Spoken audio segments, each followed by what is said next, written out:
entrar numa onda totalitária, onde necessariamente o Estado, para isso, ele precisa de todos os recursos e aparelhamentos. Essa dicotomia, assim, né, essa coisa do Orwell, ele, na verdade, o livro dele, se você ler desavisado, você acredita que é só uma crítica, uma crítica do início ao fim ao regime socialista, né? Você não consegue pegar esse outro lado, assim, quando você souber que, na verdade, ele tem um apoio ao regime socialista, você vai ficar até surpreso, né? Porque... e não só o 1984, né? Antes de ler o 1984, eu li A Revolução dos Bichos, que foi, na verdade, o livro que me fez ler A Revolução dos Bichos, foi o livro que me fez querer ler 1984, que também é uma grande crítica. Não sei se vocês leram A Revolução dos Bichos, se vocês têm isso em mente. Inclusive, foi A Revolução dos Bichos que me fez ir ao 1984 e que me fez ficar um pouco decepcionada com 1984. Mas depois a gente fala das nossas impressões finais do livro. Eu gostaria de deixar pontuado que A Revolução dos Bichos, para mim, era um dos poucos exemplos de título dublado para o português que eu gostava muito mais do que o título original. E, infelizmente, na minha opinião, a gente perdeu isso porque agora a galera resolveu traduzir o pé da letra. Então, Revolução dos Bichos, a partir de agora, volta a ser Fazenda Animal, ao pé da letra Animal Farm, cara, né? É um pouco triste, mas curiosamente eu fiz um percurso inverso, porque a única coisa que tinha disponível na biblioteca do meu avô, nesse sentido, era 1984, o Revolução dos Bichos não tinha. Então eu li 1984, na faculdade uma professora de História do Mundo Contemporâneo passou pra gente ler o Lutando na Espanha, que é um livro dele, que ele conta a experiência quando ele foi voluntário das brigadas internacionais que lutaram contra o Franco na Guerra Civil Espanhola. E aí esse maluco é bom mesmo, cara. Vou ler aquele livro dele que todo mundo fala. Aí eu li o Revolução dos Bichos e, nossa... É porque eu acho que o Revolução dos Bichos, ele é curto, então ele vai e te dá uma porrada, ele nem te cansa, é como se fosse um filme policial, sabe?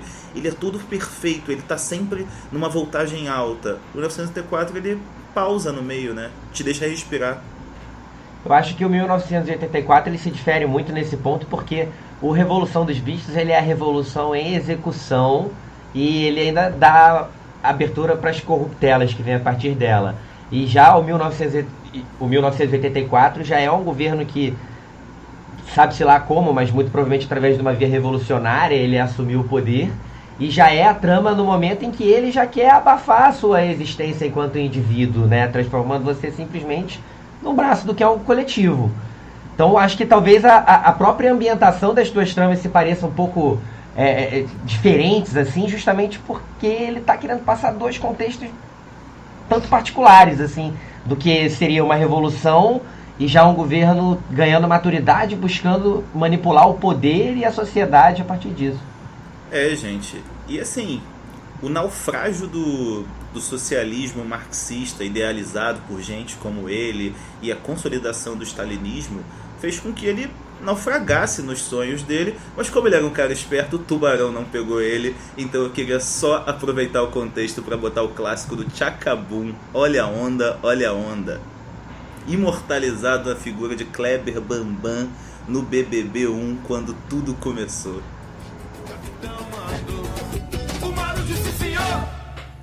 Andou na prancha, cuidado, tubarão vai te pegar. Andou na prancha, cuidado, tubarão vai te pegar. Andou na prancha, cuidado, tubarão vai te pegar. Andou na prancha, cuidado, tubarão vai te pegar. Onda, onda, olha a onda. Onda, onda, olha a onda. Onda, onda, olha a onda. Onda, onda, olha a onda. Minha gente, olha a onda, olha a onda. Graciane Barbosa dançou no Tchacabum nessa época. Era profissional de dança do Tchacabum, recebia R$50 por show. Isso aí sendo advogada formada pelo FRJ, né? Mas aqui é informação também, né, gente? A Marinette, que história é esse que você trouxe um debate Foucaultiano acadêmico aqui, profundamente filosófico?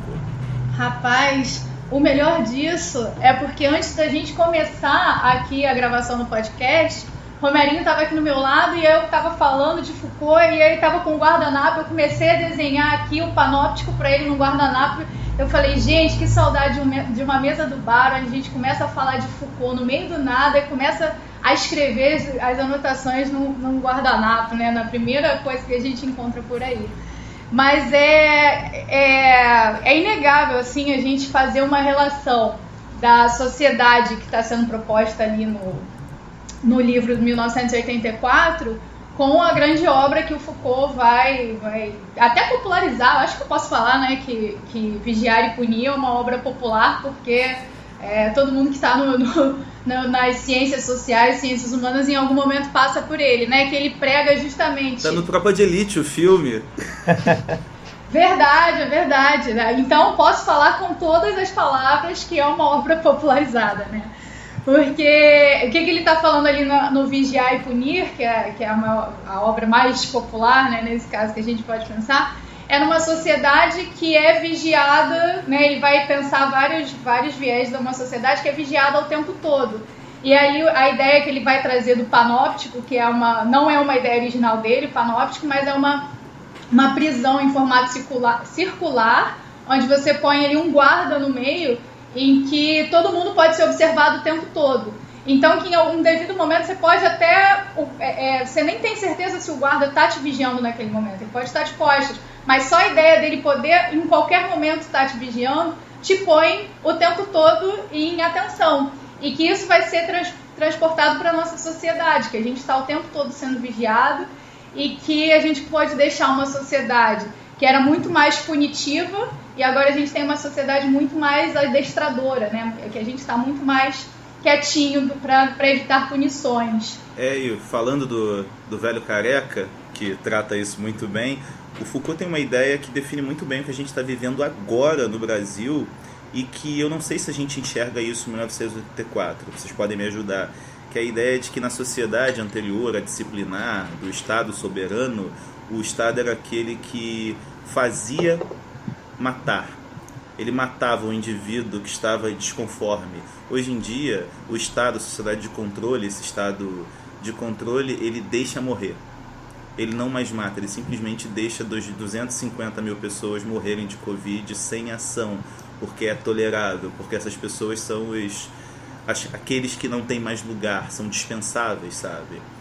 É o Estado que tolera a morte da população, porque de alguma forma isso pode torná-lo mais governamentável. É uma necropolítica, né? E a gente já vai entrando em outras camadas, né, dessa sociedade que para mim tá falida. Gente, mas assim, vou lançar uma pergunta aqui para fazer aquele vínculo que a Marinette está querendo há muito tempo, que é o seguinte: Marinette, o Boninho, quem ele é no livro 1984? Rapaz, essa aí agora... Se eu acertar essa aí, eu acho que eu entro no Big Brother 2022, hein? Mas eu acho que o Boninho é o grande irmão, né?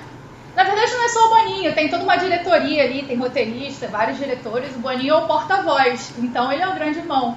Ele traz a mensagem da galera lá de trás pra ajudar. Ou seria o Thiago Leifert que faz esse papel? Então, na minha opinião, a vontade que eles tentam passar é que, na verdade, o povo que vota é o grande irmão. Só que isso não é a verdade. Quem está construindo todo o arranjo daquela sociedade, daquela micro-sociedade, daquela micro-experiência social é o Boninho. E ele tenta captar, de alguma forma, as lutas sociais e construir um arranjo que não sei para que ele está fazendo aquilo, mas também a gente não sabe por que os governos fazem esses absurdos. Por favor. Seria, então, a nova fala do livro, né? Aquele vocabulário limitado, seria a edição que eles passam pra gente ali, as informações limitadas? Será que a gente pode fazer essa comparação? Não sei.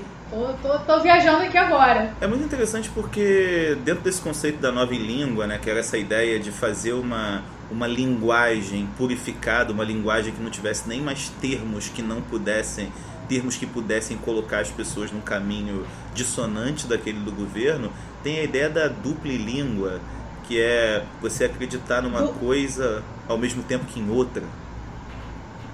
duplo pensamento, né? Na edição que eu li era duplo pensamento. Exatamente isso, eu confundi, mas é tudo isso muito doido. Mas já que a gente trouxe esse tema, discutir um pouco isso, eu acho que a gente precisa aproveitar, Marinette, para reviver um momento em que o BBB serviu para ser palco expresso de um deboche nacional que demonstrou muito racismo e elitismo cultural. Não sei se você vai se lembrar, numa das primeiras edições tinha uma personagem chamada Solange, que ela cantava aquela música We Are The Road com uma versão que ela não falava inglês, e ela cantava com a versão que ela conseguia. Tu lembra dessa história? Certamente. Iarno, Iarno Stilve, se maraque, solesta silve. Gente, revelando aqui para os nossos ouvintes que o Biro deu um bug no som dele aqui por alguns segundos, a gente achou que ele não fosse voltar, e ele reaparece com uma canção dessa estirpe. Exatamente, é justamente por isso que a gente vai tocar aqui mais uma vez para vocês poderem escutar com a voz certa aqui do Lionel Rich, não com a voz do Biro, sem querer desmerecer We Are The World, parte de um projeto muito interessante aí que eu não lembro bem quem fez, de ajudar a África de alguma forma.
Minha gente, essa edição, o BBB do começo dos anos 2000, ele era uma representação da sociedade brasileira, né, cara? Se realmente tivesse um BBB, uma teletela na casa de cada um, a gente viveria cada estirpe de filhos dessa nação, que, meu Deus do céu. Mas olha só, gente, quando a gente está falando sobre essa questão da nova em língua, ou da nova fala, dessa censura de palavras, como, por exemplo, a gente pode lembrar, voltando aqui a discutir um pouco sobre isso, sobre a palavra liberdade. Uma das preocupações fundamentais era justamente retirar essa palavra do dicionário. Se a gente lembrar também que a profissão do Winston, o personagem principal, era justamente ser o cara que reescrevia reportagens do passado para mostrar como era a verdade, para não ter problemas no discurso, para todo mundo acreditar na mesma coisa. A gente percebe algumas coisas bem interessantes que a gente pode até inclusive pensar junto com o BBB, que são esses processos de exclusão que acontecem na sociedade. Por exemplo, dentro do estado da Oceania, a palavra a ser cancelada, o conceito, a ideia, o sentimento era o sentimento de liberdade. E é muito bizarro que nós aqui, acho que todas as pessoas de esquerda, nesse mundo que a gente vive agora, é a gente que tem que defender a liberdade dentro de uma democracia liberal. Alguém me ajuda a entender isso, cara? Parece que os tempos mudaram, né? Mudaram, cara, mas assim, as pessoas... O que deram para as pessoas que elas não cancelam quem realmente precisa? Por que a gente, podendo fazer o que o Winston não podia, a gente tá de boa aí, suportando, aguentando, assistindo a tudo bestializado, Biro?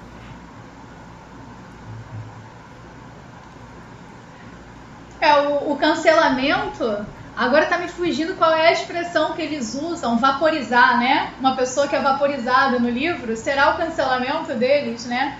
Quando eles não querem mais a pessoa naquela sociedade, elas vaporizam a pessoa, ela deixa de existir. O cancelamento, a pessoa tem a possibilidade de voltar, né, para aquele mundo digital ali, para as redes sociais, mas na prática a gente não vê muita possibilidade de redenção, talvez, né? Eu acho que o cancelamento, ele é uma forma É uma forma cruel, né? Eu não vejo muita forma da pessoa ser perdoada. A Carol Conká agora